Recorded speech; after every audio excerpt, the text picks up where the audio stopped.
السلام عليكم ورحمة الله وبركاته. بسم الله الرحمن الرحيم. الحمد لله والصلاة والسلام على رسول الله. اللهم صل على محمد وعلى آل محمد كما صليت على إبراهيم وعلى آل إبراهيم إنك حميد مجيد. اللهم بارك على محمد وعلى آل محمد كما باركت على إبراهيم وعلى آل إبراهيم إنك حميد مجيد. يا أيها الإخوان وأخوات أوصيكم وإياي أولا بنفسي بتقوى الله ولا تموتن إلا وأنتم مسلمون. ബഹുമാനരായ സഹോദരി സഹോദരങ്ങളെ, റബ്ബുൽ ആലമീനായ അള്ളാഹുവിൻ്റെ കൽപ്പനകളും നിർദ്ദേശങ്ങളും ജീവിതത്തിൻ്റെ എല്ലാ മേഖലകളിലും പാലിച്ചുകൊണ്ട് റബ്ബിന് ഇഷ്ടമുള്ള ജീവിതം നയിക്കണമേ എന്ന് എന്നോടും നിങ്ങളോടും ഉണർത്തുകയാണ്, വസിയത്ത് ചെയ്യാണ്. പരിശുദ്ധ ഖുർആനിലെ 70-ാമത്തെ അധ്യായം സൂറത്തുൽ മആരിജിലെ 21 വരെയുള്ള സൂക്തങ്ങളാണ് കഴിഞ്ഞ ക്ലാസ്സിൽ നമ്മൾ മനസ്സിലാക്കിയത്. ഇൻഷാ അല്ലാഹ് 22 മുതലുള്ള വചനങ്ങൾ നമുക്കിന്ന് എടുത്തു തുടങ്ങാം. ഞാൻ ആദ്യം ഒന്ന് ഓതാം. أعوذ بالله من الشيطان الرجيم. بسم الله الرحمن الرحيم. إلا المصلين الذين هم على صلاتهم دائمون والذين في أموالهم حق معلوم للسائل والمحروم والذين يصدقون بيوم الدين. ഒന്നുകൂടി അതാം. إلا المصلين الذين هم على صلاتهم دائمون والذين في أموالهم حق معلوم للسائل والمحروم والذين يصدقون بيوم الدين. പാരായണം ചെയ്യുമ്പോൾ ശ്രദ്ധിക്കണം. ഇല്ലൽ മുസ്വല്ലീൻ അല്ലദീന, ദാല് പറയുമ്പോൾ ശ്രദ്ധിക്കുക, നാവിൻ്റെ അറ്റത്ത് പറയാൻ. അല്ലദീനഹും അലാ സ്വലാത്തിഹിം ദായിമുൻ. ദായിമൂൻ എന്നുള്ള ദാല്, ആ ദാലിൻ അവിടെ നിങ്ങൾക്ക് മദ് കാണാം. അത് ലോങ് മദ്ദാണ്, പിന്നെ നന്നായി നീട്ടേണ്ട മദ്ദാണ്, നിർബന്ധമായി നീട്ടേണ്ട മദ്ദാണ് ഒരു പദത്തിൽ വരുന്നത് കൊണ്ട്. ദായിമൂൻ അങ്ങനെ. വല്ലദീന ഫീ അംവാലിഹിം, ഫീ അംവാലിഹിം എന്നുള്ളത് ഒരു പദത്തിൽ 2 പദത്ത്. ഫീ എന്നുള്ളത് വേറെ, അംവാല് വേറെ, രണ്ട് വേർഡാണ്. അതുകൊണ്ട് തന്നെ അങ്ങനത്തെ മദ്ദുകൾ നിർബന്ധമായി നീട്ടണം എന്നില്ല. പിന്നെ 1-2 ഹർക്കത്തിൻ്റെ പരിധി വരെ നീട്ടാമെന്ന് തജ്വീദിൻ്റെ പണ്ഡിതന്മാർ പറഞ്ഞു കാണാം. അവിടെ ഫീ അംവാലിഹിം എന്ന് ഓതിയാൽ മതി. ഹഖും മഅലൂം, ഹഖും ചേർത്തും മണിച്ചും ഓതുക. ഹഖും മഅലൂം അങ്ങനെ. അതേപോലെ ലിസ്സായിലി വൽ മഹ്റൂം, ദായിം നീട്ടിയതുപോലെ തന്നെയാണ്. ലിസ്സായിലി ലോങ് മദ്ദാണ്, ദീർഘമായി നീട്ടേണ്ടതാണ്. ലിസ്സായിലി, ലിസ്സായിലി ഐന് ഉച്ചരിച്ചു പോരുത് കേട്ടോ. ലിസ്സായിലി അലിഫാണ് ഉച്ചരിക്കേണ്ടത്. ചില ആളുകളൊക്കെ അങ്ങനെ ഓതിപ്പോവാറുണ്ട്. ലിസ്സായിലി എന്ന് ലിസ്സായി ആണ്. ലിസ്സായിലി വൽ മഹ്റൂം വല്ലദീന യുസ്വദ്ദിഖൂന ബിയൗമിദ്ദീൻ, ബിയൗമിദ്ദീൻ അങ്ങനെ. അപ്പോൾ ഒന്നുകൂടി ശ്രദ്ധിക്കുക. ഒന്നുകൂടി ഞാൻ ഓതാം.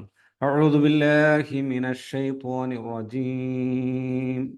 ഇല്ലൽ മുസ്വല്ലീൻ الذين هم على صلاتهم دائمون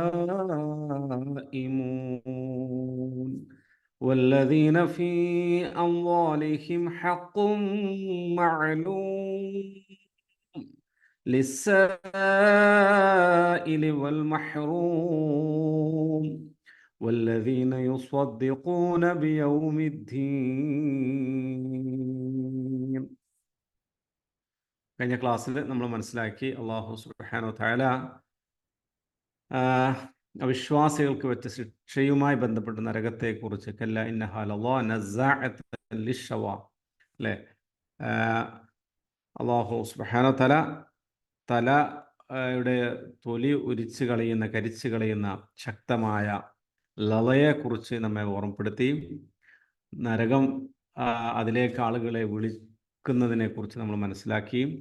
അല്ലാഹു സുബ്ഹാനഹു വ തആല മനുഷ്യരെ സൃഷ്ടിച്ച വിഷയത്തെക്കുറിച്ച് പറഞ്ഞപ്പം അല്ലാഹു സുബ്ഹാനഹു വ തആല പറഞ്ഞു, ഇന്നൽ ഇൻസാന ഖുലിഖ ഹലൂഅ. മനുഷ്യനെ അല്ലാഹു സുബ്ഹാനഹു വ തആല സൃഷ്ടിച്ചിരിക്കുന്നത് ഒരു അക്ഷമനായി കൊണ്ടാണ്, ഹലൂഅൻ.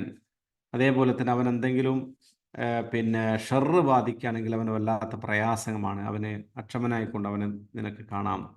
ഇതാ മസുൽ ഖൈറു മനുഅ. ഇനി നന്മ എന്തെങ്കിലും ബാധിക്കുകയാണെങ്കിലോ അത് തടയപ്പെടുന്നവനായിട്ടും കാണാം എന്ന് അല്ലാഹു സുബ്ഹാനഹു വ തആല പറയാണ്. അപ്പം ഇത് മനുഷ്യൻ്റെ ചില സ്വഭാവങ്ങളെക്കുറിച്ച് പറയും. ദോഷം ബാധിച്ചാൽ ക്ഷമകെട്ടവനാവുക, അതേപോലെ തന്നെ ഗുണം ബാധിച്ചാൽ അത് മുടക്കക്കാരനാവുക, അത് പിന്നെ തടസ്സം ചെയ്യുക എന്നൊക്കെ ഉള്ള ഒരു സ്വഭാവം. അത്രയും കാര്യത്തെക്കുറിച്ചാണ് നമ്മൾ പറഞ്ഞത്. ഇനി ഈ കാര്യങ്ങളൊന്നും ബാധിക്കാത്ത ചില ആളുകളുണ്ട്, മനസ്സിലായില്ലേ? അഥവാ ദോഷം വന്നാൽ അവിടെ ക്ഷമിക്കാൻ കഴിയാത്ത ഒരു സാഹചര്യം ഉണ്ടാവുക, നന്മകളൊക്കെ ബാധിച്ചാൽ അത് പിന്നെ മുടക്കുന്ന സാഹചര്യം ഉണ്ടാവുക, ഇങ്ങനെയല്ലാത്ത ആളുകളുണ്ട്. അവരാരാണ്? അവരാണ് അല്ലാഹു സുബ്ഹാനഹു വ തആല അതിൻ്റെ ഒന്നാമത്തെ ലക്ഷണമായി കൊണ്ട് അല്ലാഹു പറയുന്നത് ഇല്ലൽ മുസ്വല്ലീൻ എന്നാണ്. ഇല്ലൽ മുസ്വല്ലീൻ, നമസ്കരിക്കുന്ന ആളുകൾ ഒഴികെ. എന്നാൽ നമസ്കാരക്കാർ ഒഴികെ. ഇല്ല എന്നുവെച്ചാൽ എന്നാലും അല്ലെങ്കിൽ ഒഴികെ എന്നൊക്കെ അർത്ഥമുണ്ട്. മുസ്വല്ലീൻ എന്നുള്ളതിൻ്റെ ജംആണ് മുസ്വല്ലീൻ എന്നുള്ളത്. നമസ്കരിക്കുന്നവർ, നമസ്കാരക്കാർ. സ്വലാത്ത് ആണല്ലോ നമസ്കാരത്തിന് പറയാം. അപ്പോൾ ഇല്ലൽ മുസ്വല്ലീൻ, നമസ്കരിക്കുന്നവർ ഒഴികെ. നമസ്കരിക്കുന്നവർക്ക് ഈ പറഞ്ഞ ദോഷങ്ങളൊന്നും ബാധിക്കുകയില്ല. എങ്ങനെ നമസ്കരിക്കുന്ന ആളുകളാണ്? ആ നിസ്കരിക്കുന്ന ആളുകളെ കുറിച്ച് അല്ലാഹു അല്ലദീന ഹും, അല്ലദീന യാതൊരുവരാകുന്നു, ഹും അവരൊരു കൂട്ടരാകുന്നു, അലാ സ്വലാത്തിഹിം അവരുടെ നമസ്കാരത്തിൻ്റെ കാര്യത്തിൽ, അവരുടെ നമസ്കാരത്തിൻ്റെ മേൽ എന്താണ് അവർ? ദായിമൂനാണ്, അവർ കൃത്യനിഷ്ഠയുള്ളവരാണ്. ദായിം എന്ന് വെച്ചാൽ ശരിക്കും പതിവായി ചെയ്യുന്ന കാര്യത്തിനാണ് പറയാം ദായിം. ദായിമൂൻ, പതിവായി കൃത്യനിഷ്ഠയോടുകൂടി കാര്യങ്ങൾ ചെയ്യുന്നതിനാണ് ദായിമൂൻ എന്ന് പറയുന്നത്. അപ്പോൾ അവർ വെറും ഒരു നിസ്കാരക്കാർ മാത്രമല്ല. എങ്ങനെയുള്ള നിസ്കാരക്കാരാണ്? നിസ്കാരം വളരെ കൃത്യതയോടുകൂടി നിർവഹിക്കുന്ന ആളുകളാണ്. നമുക്കറിയാം, ഒരു സത്യവിശ്വാസിയെ സംബന്ധിച്ചിടത്തോളം അവിടെ അല്ലാഹു സുബ്ഹാനഹു വ തആല ഇല്ലൽ മുസ്ലിമീന്നോ ഇല്ലൽ മുഅ്മിനീന്നോ ഒന്നും പറയാതെ ശരിക്കും ഒരു മുഅ്മിനിൻ്റെയും മുസ്ലിമിൻ്റെയൊക്കെ ഒരു പര്യായമായി കൊണ്ടാണ് അല്ലാഹു ഇല്ലൽ മുസ്വല്ലീൻ എന്ന് പറയുന്നത്. ഒരാൾ മുസ്ലിം ആയത് എപ്പോഴാണോ ആ സമയം മുതൽ അയാൾക്ക് നിസ്കാരം നിർബന്ധമായി.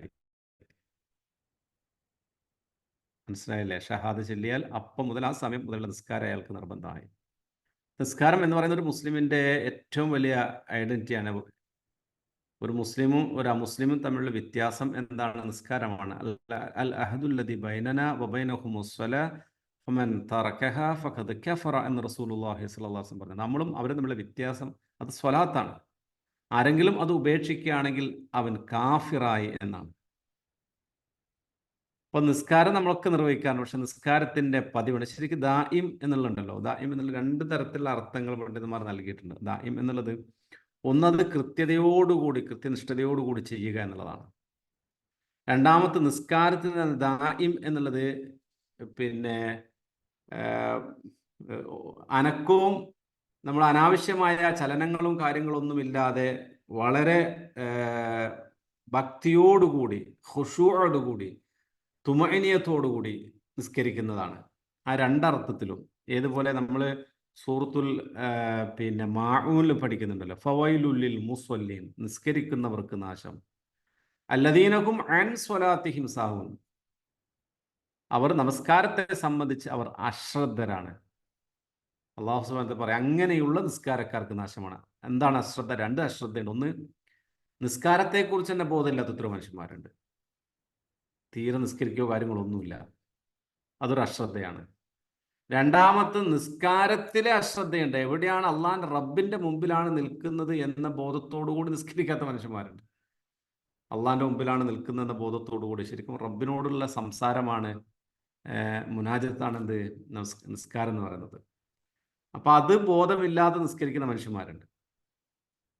അപ്പൊ നിസ്കാരം തന്നെ മനുഷ്യരെ, ഒരു സത്യവിശ്വാസിയെ സംബന്ധിച്ചിടത്തോളം അള്ളാഹു സുബ്ഹാനഹു തആല വളരെ കണിശമായിക്കൊണ്ട്, നിർബന്ധ ബാധ്യതയായിക്കൊണ്ട്, അതേപോലെ സമയബന്ധിതമായിക്കൊണ്ട് നമ്മെ ഏൽപ്പിക്കപ്പെട്ട ഒരു വലിയ ഇബാദത്താണ്. അള്ളാഹു സുബ്ഹാനഹു തആല തന്നെ പറയുന്നുണ്ടല്ലോ, സൂറത്തുൽ നിസാഇലെ 103-ാമത്തെ വചനത്തിൽ അള്ളാഹു പറയുന്നുണ്ട്. അവിടെ കാണാൻ സാധിക്കും, ഇന്ന സ്വലാത്ത കാനത് അലൽ മുഅ്മിനീന കിതാബൻ മൗഖൂത. തീർച്ചയായും മുഅ്മിനീങ്ങളുടെ മേൽ സമയബന്ധിതമായി കൊണ്ട് നിസ്കാരം നിർബന്ധമാക്കിയിരിക്കുന്നു. ഏതെങ്കിലും തോന്നുന്ന സമയത്തോ കാര്യങ്ങളോ നിസ്കരിക്കല്ല, സമയം കിട്ടുമ്പോൾ നിസ്കരിക്കലല്ല. ആ നിസ്കാരം തന്നെ ഭക്തിയോടുകൂടി നിസ്കരിക്കുക എന്നുള്ളത്. അത് പറയുമ്പോൾ തന്നെ ബേജാറോടു കൂടിയാണ് പറയുന്നത്. സുബ്ഹാനല്ലാഹ്, നമ്മുടെയൊക്കെ നിസ്കാരത്തിലെ എത്ര നിസ്കാരമാണ് റബ്ബൊക്കെ സ്വീകരിച്ചെന്നുള്ളത് നമുക്ക് ആർക്കും പറയാൻ പറ്റില്ല. ഒരു നേരത്തെ നിസ്കാരം പോലും പക്ഷേ നമ്മൾ അള്ളാഹു സ്വീകരിച്ചെന്ന് അറിയില്ല. നമ്മളൊക്കെ നിസ്കാരത്തിൽ കൈകെട്ടിൽ എന്തെല്ലാം ചിന്തകളും കാര്യങ്ങളാണ്. നിസ്കാരത്തിൽ തന്നെ എന്തെല്ലാം പ്രശ്നങ്ങളാണ് വരുന്നത്. എത്ര നിസ്കാരങ്ങൾക്ക് നഷ്ടമായി, എത്ര ജമാഅത്തുകൾ നഷ്ടമായി അല്ലേ? നമ്മളൊക്കെ ചെറിയ ചെറിയ എന്തെങ്കിലും ഫംഗ്ഷനുകളോ കാര്യങ്ങളൊക്കെ ഉണ്ടെങ്കിൽ നിസ്കാരം ഉപേക്ഷിക്കുന്ന എത്രയോ മനുഷ്യന്മാരുണ്ട്. ഇപ്പോൾ വീട്ടിൽ ഒരു കല്യാണം ഉണ്ടായാൽ മതി. കല്യാണം ഉണ്ടാകുമ്പോൾ ഏറ്റവും കൂടുതൽ നിസ്കരിക്കേണ്ട ദിവസം അന്നാണ്. കാരണം ഒരു മകൾക്ക്, അല്ലെ മകന്, അല്ലെ സഹോദരിക്ക് ഒക്കെ എത്രയോ സമയമായിട്ട് അന്വേഷിച്ച് എല്ലാം കൂടി കിട്ടിയ ഒരു പുതിയാപ്പിള അല്ലെങ്കിൽ പുതിയണ്ണ്. അപ്പോൾ കല്യാണം, അതിനൊക്കെ അള്ളാഹു അതൊക്കെ അതിൻ്റെ അവസരങ്ങൾ, സാഹചര്യങ്ങളൊക്കെ അനുകൂലമാക്കി തന്നു. അങ്ങനെ തന്ന റബ്ബിന് ധാരാളമായി ശുക്ർ ചെയ്യേണ്ട ദിവസമാണ്. പക്ഷേ ഒരു കല്യാണം ഉണ്ടായാൽ തന്നെ ആ വീട്ടിലെ ആൾക്കാർക്ക് ആർക്കും നിസ്കാരം ഉണ്ടാവില്ല. കുടുംബക്കാർക്ക് നിസ്കാരം ഉണ്ടാവില്ല. എത്രയോ ദിവസം നിസ്കാരം ഉണ്ടാവില്ല. അതൊക്കെയാണ് നമ്മൾ നാട്ടിലൊക്കെ പൊതുവായി കാണുന്ന അവസ്ഥ. ശരിക്കും പ്രിയപ്പെട്ടവർ, ഏതൊരു സാഹചര്യത്തിലാണെങ്കിലും നിസ്കാരം മനുഷ്യന് നിർബന്ധമാണ്. ആത്മാവ് നമ്മളിൽ നിന്ന് വേർപിരിയുമ്പോൾ, റൂഹുണ്ടല്ലോ, സോളുണ്ടല്ലോ, അത് നമ്മളിൽ നിന്ന് വേർപിരിയുന്നത് സമയം വരേക്കും നിസ്കാരം നിർബന്ധമാണ്. അതുകൊണ്ടല്ലേ നിസ്കരിക്കാൻ പറ്റുന്ന ഇരുന്ന് നിസ്കരിക്കാൻ പറ്റുമോ കിടന്ന് നിസ്കരിച്ചിട്ട് തന്നെ കയ്യും കാലും നടക്കാൻ പറ്റാത്ത കണ്ണുകൊണ്ട് നിസ്കരിക്കുക, മനസ്സിൽ ആ നിസ്കാരത്തിന്റെ കാര്യങ്ങൾ ഓർത്തുകൊണ്ട് ചെയ്യാന്ന് അള്ളാഹു റസൂൽ പറഞ്ഞത്. അപ്പൊ നമ്മൾ ജീവിതത്തിൽ വളരെ സൂക്ഷ്മതയോടുകൂടി കാണേണ്ട വളരെ പ്രധാനപ്പെട്ട, നമ്മൾ എത്ര ആൾക്കാരാണ് നിസ്കാരത്തിനെ കുറിച്ചൊരു ബോധവും ഇല്ലാത്ത മനുഷ്യന്മാര്. പല തിരക്കുകളും പറഞ്ഞ് നിസ്കാരം ഉപേക്ഷിക്കുക. നമ്മുടെ കുടുംബത്തിൽ, അല്ലേ, നമ്മളെ സുഹൃത്ത് വലയത്തിലൊക്കെ എത്ര ആൾക്കാരാണ്, മുസ്ലിമിന്റെ പേരാണ്, പ്രവാചകന്മാരുടെ പേരാണ്, പക്ഷേ നിസ്കാരത്തെക്കുറിച്ച് ഒരു ബോധവും ഇല്ലാത്ത ആളുകൾ. അള്ളാഹു സുബ്ഹാനഹു തആല പരലോകത്ത് നമ്മെ അള്ളാഹുവിന്റെ അടുക്കലേക്ക് എത്തുമ്പോൾ ഒന്നാമതായി നമ്മെ വിചാരണ ചെയ്യുന്ന ഇബാദത്ത് നിസ്കാരാണ്. ഇന്ന അവ്വല മാ യുഹാസബു ബിഹിൽ അബ്ദു യൗമൽ ഖിയാമ മിൻ അമലിഹി അസ്വല.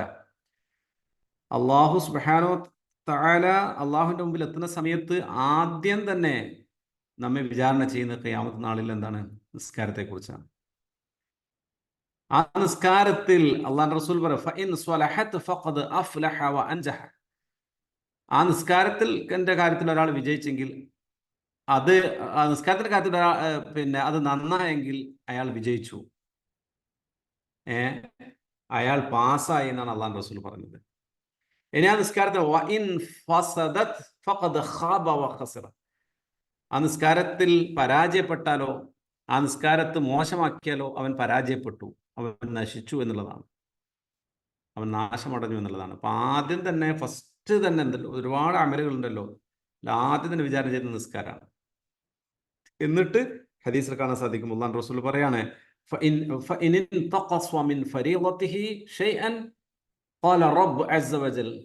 ഫർളായ കാര്യത്തിൽ എന്തെങ്കിലും പോരായ്മകളോ കാര്യങ്ങളോ ഉണ്ടെങ്കിൽ അല്ലാഹു സുബ്ഹാനഹു വ തആല പറയും, ഉൻദുറു ഹൽ ലിഅബ്ദി മിൻ തതവ്വുഇൻ, സുന്നത്തായ നിസ്കാരങ്ങൾ കാര്യങ്ങൾ നോക്കാൻ വേണ്ടി പറയും. ഫർള് നിസ്കാരത്തിൽ പോരായ്മ ഉണ്ടെങ്കിൽ സുന്നത്ത് നിസ്കാരങ്ങൾ എടുത്തിട്ട് അത് പരിഹരിക്കുന്ന പറഞ്ഞത്. മനസ്സിലായല്ലേ? അപ്പൊ ഫർളിൽ വരുന്ന പോരായ്മകൾ പരിഹരിക്കാൻ സുന്നത്ത്, ചില ആളുകൾ സുന്നത്ത് തന്നെ പിന്നെ തീരെ ശ്രദ്ധിക്കാതെ സുന്നത്ത് നിസ്കരിക്കുന്നവരുണ്ട്. സുന്നത്തിൽ ആരല്ലോ പറഞ്ഞിട്ടുണ്ട് വജ്ജഹത്ത് വേണ്ട, പിന്നെ സൂറത്ത് വേണ്ട എന്നൊക്കെ. അങ്ങനൊന്നും ഹദീസിൽ എവിടെയും വന്നിട്ടില്ല കേട്ടോ. അതൊക്കെ നിസ്കാരത്തിന്റെ സുന്നത്തുകളിൽപ്പെട്ട കാര്യങ്ങളാണ്. അപ്പോ അത് നിർവഹിക്കേണ്ടെന്ന് എവിടെയും പറഞ്ഞു. സുന്നത്ത് നിസ്കാരങ്ങളൊക്കെ റസൂലുള്ളാഹി സൂറത്ത് ഓതി പല ഓരോ നിസ്കാരത്തിന് മുമ്പുള്ള, ഇപ്പോൾ സുബഹിക്ക് മുമ്പുള്ള സുന്നത്ത് നിസ്കാരം അല്ലേ, ഏറ്റവും പ്രധാനപ്പെട്ട 2 റക്അത്ത് സുന്നത്ത് നിസ്കാരം, സുബഹിക്ക് മുമ്പുള്ള 2 റക്അത്ത്. നമുക്ക് എത്ര ആളുകൾക്ക് അത് കിട്ടാറുണ്ട് എന്ന് ആലോചിച്ച് നോക്കിയാൽ. അത് ഏറ്റവും വലിയ പ്രതിഫലം ലഭിക്കുന്ന നിസ്കാരമാണ്. ആ നിസ്കാരം അതില് ആദ്യത്തെ റക്അത്തിൽ സൂറത്തുൽ കാഫിറൂൻ, രണ്ടാമത്തെ റക്അത്തിൽ സൂറത്തുൽ ഇഖ്ലാസും ഓതാറുള്ള റസൂൽ പറയുന്നത്. സുന്നത്ത് നിസ്കാരത്തിനാണ് പറഞ്ഞത്. പക്ഷെ നമ്മൾ ആരല്ലോ നമ്മളെ മനസ്സിൽ പഠിപ്പിച്ച കാരണത്ത് നമ്മൾ സുന്നത്ത് നിസ്കാരത്തിലാണെങ്കിൽ വജ്ജത്ത് ഓതൂല, അല്ലെങ്കിൽ അല്ലാഹു വഅദ് ബൈനി എന്നുള്ള പ്രാർത്ഥന ചൊല്ലൂല, സൂറത്ത് ഓതൂല, വളരെ ഫാസ്റ്റ് ആയിട്ട് ചെയ്ത് തീർക്കുന്ന രൂപം കാണാറ്. ഒരാൾ സുന്നത്ത് നിസ്കരിക്കുന്ന ഫർദ് നിസ്കരിക്കുന്ന കണ്ടാൽ തന്നെ മനസ്സിലാവും സുന്നത്താണ് ഫർദാണെന്നുള്ളത്. അപ്പൊ അങ്ങനെയല്ല, ആ ഫർദിൽ വരുന്ന പോരായ്മകളെ തതവ്വുആയ നിസ്കാരത്തിൽ എന്തെങ്കിലും ഉണ്ടോ, സുന്നത്തായ നിസ്കാരത്തിൽ എന്തെങ്കിലും ഉണ്ടോ എന്ന് നോക്കാൻ വേണ്ടി അല്ലാഹു സുബ്ഹാനഹു വ തആല പറയുന്ന. അങ്ങനെ ആണെങ്കിൽ ഫയുകമ്മലു മിൻഹാ മൻ തഖസ മിൻ ഫരീളത്തിൻ, അവന്റെ ഫർദിൽ വന്നു പോയ പോരായ്മകളൊക്കെ സുന്നത്തായ നിസ്കാരങ്ങൾ കൊണ്ട് പരിഹരിക്കപ്പെടും. അതേപോലെ മറ്റുള്ള അമലുകളും എന്ന് പറയുന്നുണ്ട്. ഇപ്പോൾ പിന്നെ നമ്മൾ സദഖകൾ നൽകുന്നത്, സക്കാത്തിൽ വന്ന പാളിച്ചകൾ, അതേപോലെ തന്നെ സുന്നത്ത് നോമ്പുകൾ, ഫർളായ നോമ്പിൽ വന്നു പോകുന്ന പാളിച്ചകൾ, അങ്ങനെയൊക്കെ ഉള്ളത് പരിഹരിക്കാൻ കാരണമായി തീരുമെന്ന് ഹദീസിൽ തന്നെ കാണാൻ സാധിക്കും. അപ്പോൾ പ്രിയപ്പെട്ടവരെ, പറയാനുള്ളത്, ഒരാൾ നരകത്തിൽ പ്രവേശിക്കാനുള്ള കാരണത്തെക്കുറിച്ച് ചോദിക്കുമ്പോൾ ഇൻഷാ അല്ലാഹ് നമുക്ക് പഠിക്കാനുള്ള സൂറയാണ് സൂറത്തുൽ മുദ്ദസ്സിർ. അതിൽ ചോദിക്കണം മാ സലക്കക്കും ഫീ സഖർ ഖാലു ലം നകു മിനൽ മുസല്ലീൻ. ആദ്യം തന്നെ പറയുന്ന കാര്യം എന്താ അറിയോ? ഞങ്ങൾ നിസ്കരിക്കുന്നവരുടെ കൂട്ടത്തിൽ പെട്ടില്ല എന്നുള്ളതാണ്. ഞങ്ങൾ നിസ്കരിക്കുന്നവരായിരുന്നില്ല. എന്നാൽ നരകത്തിലെ ആളുകളോട് എന്തുകൊണ്ട് നരകത്തിൽ പ്രവേശിക്കാൻ കാരണമായി എന്ന് ചോദിക്കുമ്പോൾ അവർ മറുപടി പറയുന്നത്. അപ്പൊ അത്രയും പ്രധാനപ്പെട്ട ഒരു വിഷയമാണ്. മാത്രമല്ല, നിസ്കരിക്കുന്ന ആൾക്കൊരു ക്വാളിറ്റി ഉണ്ട് കേട്ടോ, അതുണ്ടാവണം. ഇന്ന സ്വലാത്ത തൻഹ അനിൽ ഫഹ്ശാഇ വൽ മുൻകർ. വെറുക്കപ്പെട്ടതും ചീത്തയുമായ എല്ലാ കാര്യങ്ങളും നിസ്കാരം മനുഷ്യനെ തടഞ്ഞു നിർത്തുന്ന.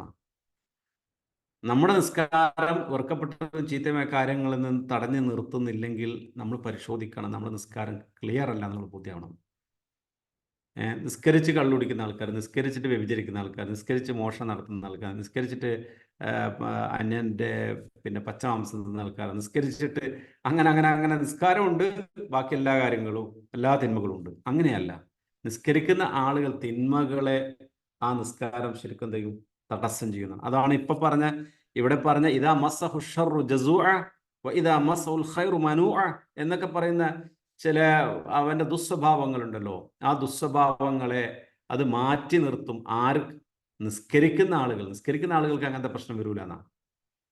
നിസ്കരിക്കുന്ന ആളുകളിൽ മുസ്വല്ലീൻ അല്ലദീനഹും അലാ സ്വലാത്തിഹിം ദാഇമൂൻ. നിസ്കാരം എങ്ങനെയുള്ള നിസ്കാരമാണ്? പതിവായി കൃത്യതയോടുകൂടി ചെയ്യുന്ന ആളുകൾ.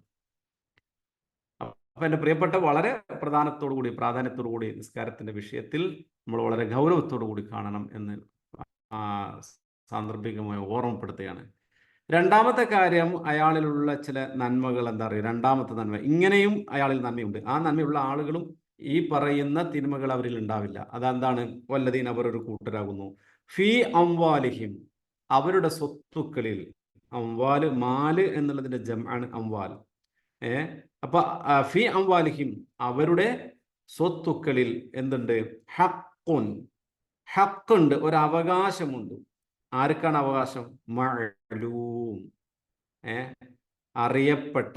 മഅലൂം എന്ന് വെച്ചാൽ അറിയപ്പെട്ട, നിശ്ചിതമായ, ഒരു നിർണിതമായ ഒരു ഓഹരി. അതാണ് ഹഖ്ഖുൻ മഅലൂം എന്ന് പറയുന്നത്. ഹഖ്ഖുൻ മഅലൂം എന്ന് പറയുന്നത് നിർണിതമായ ഒരു ഓഹരി അവരുടെ സ്വത്തുക്കളിൽ ഉണ്ട്. ആർക്കൊക്കെ ഉണ്ട്? ലിസ്സാഇൽ, ചോദിച്ചു വരുന്നവനും, വൽ മഹ്റൂം, മുടക്കം ബാധിച്ചവൻ അല്ലെ തടയപ്പെട്ടവനും. സാഇൽ, സഅല എന്ന് വെച്ചാൽ ചോദിച്ചു എന്നാണ്. സഅല യസ്അലു, ചോദിക്കുന്നവനാണ് സാഇൽ എന്ന് പറയാം. സുആൽ, ചോദ്യം, നമ്മൾ പഠിച്ചിട്ടുണ്ട്. അപ്പോ ചോദിച്ചു വരുന്നവനും, വൽ മഹ്റൂം, മഹ്റൂം എന്ന് വെച്ചാൽ നിഷേധിക്കപ്പെടുക അല്ലെങ്കിൽ തടയപ്പെടുക, എന്നൊക്കെയാണ് മഹ്റൂം എന്നുള്ളതിനർത്ഥം. അപ്പൊ തടയപ്പെട്ടവന്, അത്തരം ആളുകൾക്കും എന്തുണ്ട്? അവന്റെ സ്വത്തിൽ ഒരു ഹക്കും മഅലും, ഒരു നിർണിതമായ ഒരു ഓഹരിയുണ്ട്, ഒരു വിഹിതമുണ്ട്. മനസ്സിലായില്ലേ? അപ്പൊ സമ്പത്ത് എന്ത് ചെയ്യുന്ന, കൃത്യമായി ചെലവഴിക്കുന്ന ആളുകളുമാകുന്നു. ആ സമ്പത്ത് എന്താണ്? ആ സമ്പത്ത് അയാളുടെ സമ്പത്തിൽ ഉറപ്പാണ്. നമുക്കറിയാലോ, നമ്മൾ കൃത്യമായി സക്കാത്ത് കൊടുക്കാത്ത അവസ്ഥയുണ്ടെങ്കിൽ പാവപ്പെട്ടവന്റെ അവകാശം നമ്മുടെ എന്തിന്റെ സ്വത്തിലുണ്ട്. നജസാണ് അത്. ആ അഴുക്ക് കൊടുത്തു മാറ്റുമ്പോൾ നമ്മള് പിന്നെ സ്വത്ത് ശുദ്ധിയാവുക. സ്വത്ത്, നമ്മുടെ വെൽത്ത് അത് ഫിൽട്ടർ ചെയ്യണമെങ്കിൽ സക്കാത്ത് കൃത്യമായി കൊടുക്കണം. ഇപ്പൊ ഇവിടെ മാലുൻ എന്ന് പറയാതെ അംവാൽ എന്ന് അല്ലാഹു സുബ്ഹാനഹു വ തആല പറഞ്ഞത് നിങ്ങൾ ശ്രദ്ധിച്ചില്ലേ? സ്വത്തുക്കളിൽ എന്നാണ്. പല സ്വത്തുക്കളും ഉണ്ടാവാം, പല സമ്പത്തും ഉണ്ടാവും, പല രൂപത്തിലെ സമ്പത്തുകൾ ഉണ്ടാവും ഓരോരുത്തർക്കും, ഇല്ലേ? സ്വർണം ഒരു സമ്പത്താണ്. ധാന്യം, നമ്മൾ സാലറിയിൽ സമ്പത്തുണ്ട്. അതേപോലെ കച്ചവടത്തിലുണ്ട്. അതേപോലെ തന്നെ പിന്നെ കൃഷിയിലുണ്ട്, കന്നുകാലികളുണ്ട്. അങ്ങനെ തുടങ്ങിയിട്ടുള്ള പല രൂപത്തിലുള്ള പല സോഴ്സുകൾ ഉണ്ടാവും നമുക്ക് സമ്പത്ത് വരുന്നത്. ആ സമ്പത്തിലൊക്കെ തന്നെ ഒരു നിർണിതമായ ഓഹരി പാവപ്പെട്ട ആളുകൾക്കുണ്ട്. ചോദിച്ചു വരുന്നവനുണ്ട്, പക്ഷെ ചോദിച്ച് വരാത്ത ചില ആളുകളുണ്ട്.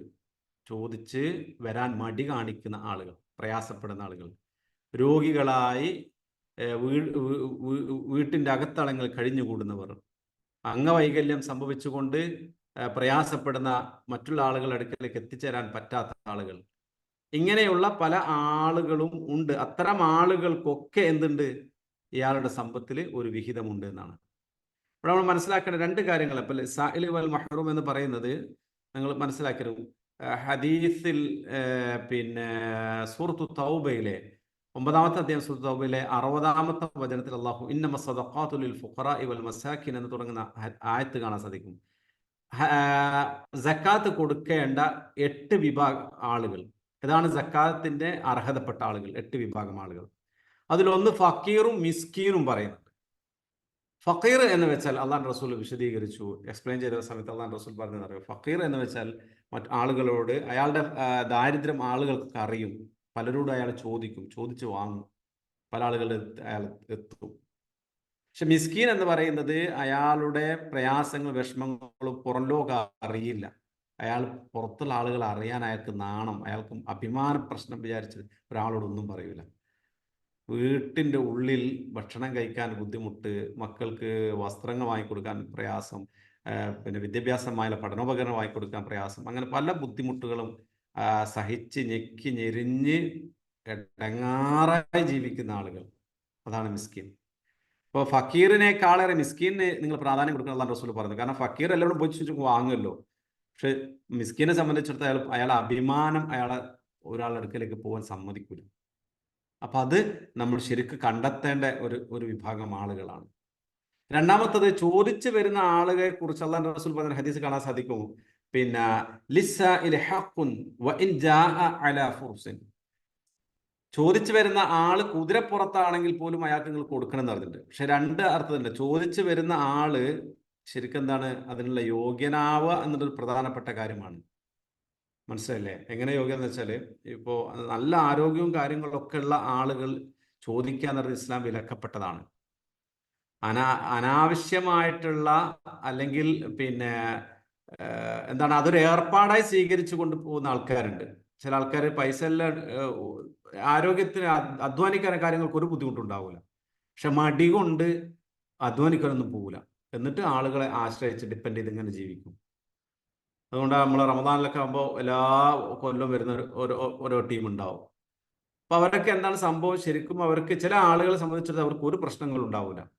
പിന്നെ പക്ഷെ അള്ളാഹുവിന്റെ റസൂലിന്റെ അടുക്കൽ നമ്മളെ പഠിപ്പിക്കുന്നത് ഖുർആൻ വഅമ്മ സഇല ഫലാ തൻഹർ എന്ന് പറയുന്നുണ്ട്. ചോദിച്ചു വരുന്നവനെ നീ വിരട്ടി വിടരുതെന്ന്. ചോദിച്ചു വരുന്നവനെ നമ്മൾ കൊടുക്കണം എന്നുള്ളത് പ്രധാനമാണ്.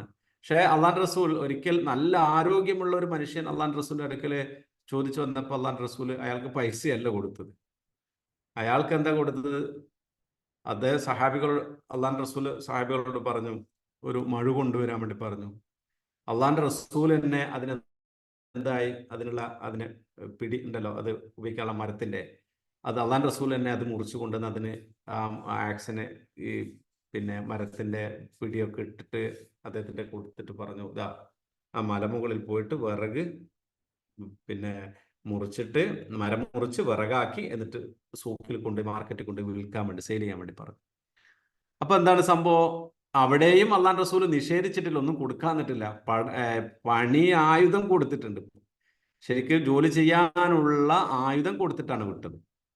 അപ്പൊ ചോദിച്ചു വരുന്നവന് കൊടുക്കുക എന്നുള്ളത്, അനാവശ്യ യാചന എന്ന് പറയുന്നത് പരലോകത്ത് ഖിയാമത്ത് നാളിൽ അയാളുടെ മുഖത്തിന് തൊലി ഉണ്ടാവൂല എന്നുള്ളതാണ് റസൂൽ പറഞ്ഞിട്ടുണ്ട്.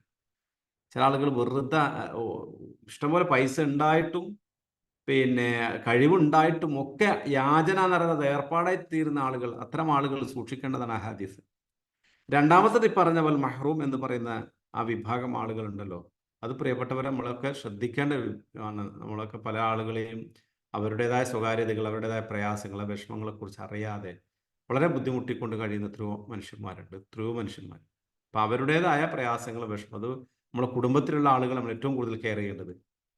ചില ആളുകൾ ലോകത്ത് എല്ലാ സ്ഥലത്തും പല സ്ഥലത്തും പൈസയും കാര്യങ്ങളൊക്കെ കൊടുക്കും, സക്കാത്തും അതേ സ്വതക്കകളും കാര്യങ്ങളും ഒക്കെ, ഫോട്ടോവും വാട്സപ്പിലും ഫേസ്ബുക്കിലും എല്ലാം എല്ലാം ഭയങ്കര സംഭവമായിരിക്കും.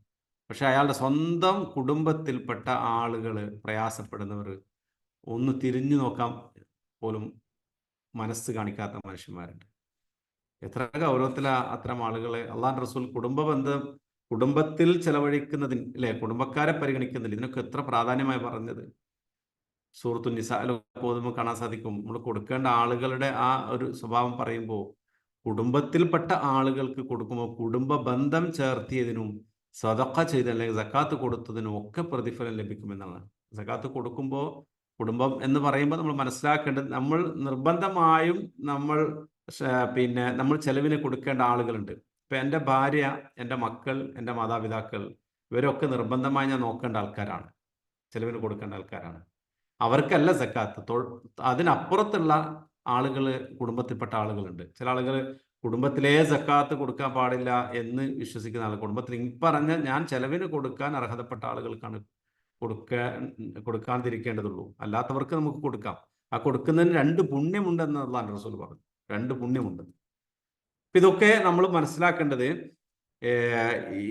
ഇത്തരം ആളുകൾക്ക് നേരത്തെ പറഞ്ഞ ഇങ്ങനെയുള്ള ദുസ്വഭാവങ്ങളൊന്നും അവർക്ക് ഉണ്ടാവില്ല. ഇപ്പൊ നിസ്കാരം അത് കൃത്യതയോട്, ഇപ്പോൾ ചില ആളുകളെ സംബന്ധിച്ച് വളരെ കൃത്യം നിസ്കരിക്കും, പക്ഷെ സമ്പത്തിന്റെ കാര്യത്തിൽ വളരെ പരാജയമായിരിക്കും. നമ്മൾ ഒരാളെ അളക്കാനുള്ള അല്ലെങ്കിൽ ഒരാളുടെ ഈമാൻ അളക്കാനുള്ള മാനദണ്ഡമായി ഉപയോഗിക്കുക നമ്മൾ നിസ്കാരം നോമ്പുക. അപ്പോൾ ഭയങ്കര നിസ്കാരാട്ടോ, 5 പള്ളി പോകും, അതേപോലെ തന്നെ നല്ല നോമ്പും കാര്യങ്ങളൊക്കെ, എല്ലാ നോമ്പും സുന്നത്തും ഒക്കെ എടുക്കും. നമ്മളൊരു ഭക്തിയുടെ അടയാളങ്ങളായി നമ്മൾ മനസ്സിലാക്കിയ വിഷയമാണ്, നമ്മൾ അങ്ങനെ പറയാറുള്ളത്. പക്ഷെ നിസ്കാരത്തിന്റെ കൂടെയൊക്കെ അള്ളാഹു സുബ്ഹാനഹു വ തആല പറയുന്നത് അഖീമുസ് സ്വലാ വ ആതുസ് സക്കാ, നിസ്കാരത്തിന്റെ കൂടെ ഒക്കെ പറഞ്ഞ സക്കാത്ത. പക്ഷെ സക്കാത്തിന്റെ വിഷയത്തിൽ എത്തുമ്പോൾ അവിടെ വമ്പൻ പരാജയമായിരിക്കും. കൃത്യമായി 5 വഖ്ത് നിസ്കരിക്കുന്ന ആളുകൾ, ചിലപ്പോൾ ഹജ്ജ് വരെ ചെയ്ത ആളുകൾ, അവർ സക്കാത്തിന്റെ വിഷയത്തിലും സമ്പത്ത് ചെലവഴിക്കുന്ന വിഷയത്തിലും പിശുക്ക് കാണിക്കുന്ന, അടക്കി വെക്കുന്ന, ഒരാൾക്കും കൊടുക്കാത്ത സാഹചര്യം പല ആളുകളിൽ നിന്ന് നമ്മൾ കാണാറുണ്ട്. ഒരിക്കലും പ്രിയപ്പെട്ടവരെ അത്തരം ദുസ്വഭാവങ്ങൾ നമ്മളിൽ വരാൻ പാടില്ല എന്നുള്ളതാണ് ഈ ആയത്തിലൂടെ അള്ളാഹു സുബ്ഹാനഹു വ തആല നമുക്ക് പഠിപ്പിച്ചത്. അപ്പൊ ചോദിച്ചു വരുന്നവനും അതേപോലെ തന്നെ മുടക്കം ബാധിച്ചവനും ഒക്കെ എന്തുണ്ട്, നമ്മുടെ സമ്പത്തിൽ അവർക്കുള്ള ഒരു വിഹിതമുണ്ട്, ഒരു ഓഹരിയുണ്ട്, ഒരു നിർണിതമായ ഒരു ഹക്ക് അവർക്കൊക്കെ ഉണ്ട് എന്ന് നമ്മൾ മനസ്സിലാക്കണം. നമ്മുടെ അമലുകളൊക്കെ തന്നെ അതിൽ വന്നു പോകുന്ന പോരായ്മകളെ കുറിച്ച് എപ്പോഴും നമ്മൾ സൂക്ഷിക്കണം. ഒരു ബിസിനസ് തുടങ്ങുമ്പോൾ ആദ്യം തന്നെ ആ ബിസിനസ്സിൽ വരുന്ന നഷ്ടങ്ങളെ കുറിച്ച് നമ്മൾ ആദ്യം പഠിക്കും, അല്ലേ? നമ്മൾ ഒരു ഹൈപ്പർ മാർക്കറ്റ് തുടങ്ങുകയാണെങ്കിൽ ഏതൊക്കെ മേഖലയിലാണ് നമുക്ക് ലോസ് സംഭവിക്കുക എന്നുള്ള നമ്മൾ നോക്കുക. അതിനുള്ള ആ നഷ്ടം അടയ്ക്കാനുള്ള മാർഗങ്ങൾ നമ്മൾ ആദ്യം തന്നെ ശ്രദ്ധിക്കുക. പക്ഷെ ഇബാദത്തിന്റെ വിഷയത്തിൽ പലപ്പോഴും എവിടെയൊക്കെ നഷ്ടം സംഭവിച്ചു പോകുന്നത് എന്നുള്ളത് ഗൗരവത്തിൽ നമ്മളൊന്നും ആലോചിക്കാറില്ല. നിസ്കാരത്തിന്റെ കാര്യത്തിലാണെങ്കിൽ ഇൻഷാ അല്ലാഹ് നിസ്കാരത്തിന്റെ വേറെ ഇതിങ്ങനെ പറഞ്ഞിട്ട് അവസാന ഭാഗത്തിൽ അള്ളാഹു വീണ്ടും നിസ്കാരത്തെ കുറിച്ച് ഓർമ്മപ്പെടുത്തുന്നുണ്ട്. അപ്പൊ അത്രയും ഗൗരവമുള്ളൊരു വിഷയമായതുകൊണ്ടാണത്.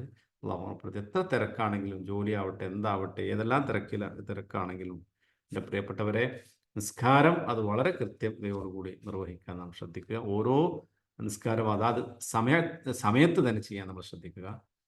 അതിൽ ഒരു ഉപേക്ഷയും നമ്മൾ ആരും വരുത്തരുത് എന്ന് എന്നോട് നിങ്ങളോട് ഓർമ്മപ്പെടുത്തണം. അള്ളാഹു സുബ്ഹാനഹു വ തആല അവൻ്റെ ഇഷ്ടദാസന്മാരുടെ കൂട്ടത്തിൽ നമ്മൾ ഉൾപ്പെടുത്തട്ടെ. നാം ചെയ്തു പോയ തെറ്റുകളൊക്കെ അള്ളാഹു പുറത്ത് മാപ്പ് നൽകുമാറാകട്ടെ. നമ്മുടെ നിസ്കാരവും നമ്മുടെ നോമ്പും നമ്മുടെ സക്കാത്തും സ്വതക്കയും ഹജ്ജും ഉംറയും എല്ലാം അള്ളാഹു കബൂൽ ചെയ്യുമാറാകട്ടെ. അതിലൊക്കെ സംഭവിച്ചു പോകുന്ന പോരായ്മകൾ, വീഴ്ചകൾ എല്ലാം റഹ്മാനായ നാഥൻ പുറത്തു മാപ്പ് നൽകുമാറാകട്ടെ. അല്ലാഹുമ്മ റബ്ബനാ തഖബ്ബൽ മിന്നാ ഇന്നക അൻതസ് സമീഉൽ അലീം വതുബ് അലൈനാ ഇന്നക അൻതത് തവ്വാബുർ റഹീം. ആമീൻ ആമീൻ വറഹ്മതിക യാ അർഹമർ റഹീമീൻ. സുബ്ഹാനകല്ലാഹു ബിഹംദിക അഷ്ഹദു അൻ ലാ ഇലാഹ ഇല്ലാ അൻത അസ്തഗ്ഫിറുക വഅതൂബു ഇലൈക്. അസ്സലാമു അലൈക്കും വറഹ്മത്തുള്ളാഹി വബറകാതുഹു.